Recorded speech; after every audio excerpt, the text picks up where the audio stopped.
All right, my man, here is my analysis of your golf swing. I think you do a lot of really good things, just a couple things we need to clean up. So backline is pretty good. That's close enough to the 150. And when we actually get your butt more on heel line, so we can see how far behind that is from heel line, that's a big balance loss. So I know the weight is somewhere in the center of the foot, the arch, somewhere like that. So that's where sometimes we get lost with what we can do with the trail side in our backswing. So otherwise, everything else looks pretty good. Balance points are good. The arms look relaxed. I like a lot of this as we swing it back. So you can see you put your wrist into early flexion, get the face strong. It's a little bit under right there, but again, this camera angles off just a little bit. So now as we work it up, so you do a good job of recovering. You get this pointed back inside of ball line. You get the right arm underneath the grip, which is great. However, I think this shaft up here, I'm not sure you know exactly where it is with how vertical it is. And we can see there hasn't been a lot of rotation with your right side. There's a little bit early right there, but then we're not going to see much movement from the hip, and we're not going to see much movement from the rib cage.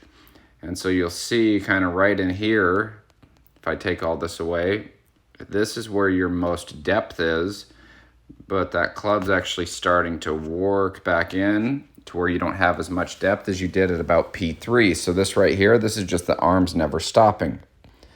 So right here, we'll see this is probably going to get pulled down to steep a little bit.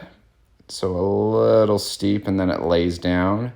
So really, this isn't a bad position that you're in. It's just how we're getting there, and we don't have quite enough body movements to actually get this rotational. So there we see a little bit of the stand-up.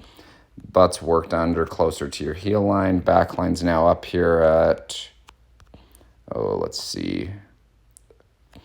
Back line's up here at about 166. So this is standing straight up.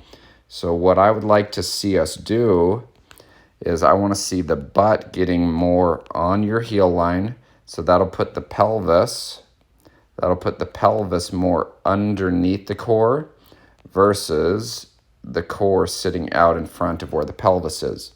And then when you do that, make sure that you have weight on the balls of your feet and keep the same relationship, balls of the feet, knees, back of the armpits.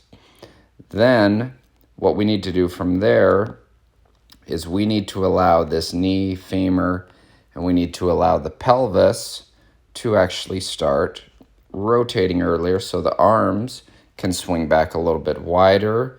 And then from here, instead of the shoulders being so level, we're going to be able to turn more from your rib cage, from your pelvis, and from your right side, and those things are going to be working back closer to where the center line of your feet would be.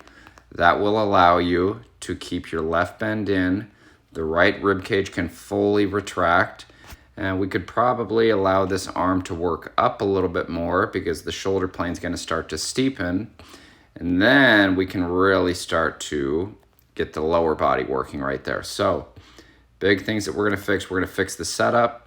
And we're going to really get this trail side rotating open early so that the arms can start to work up later, completing the turn, getting that trail arm a little bit more under. And even I would tell you up here, let's try and get that club to feel a little bit heavier by getting a little bit more pressure loaded into your trail wrist. So really make sure that is in extension up there to where you can feel the weight of the golf club, because that'll put you in support of it to where the arms will be able to stay up and we'll be able to get the lead side separating, rotating. You'll be off to the races. Hope this helps, and let me know if you have any questions.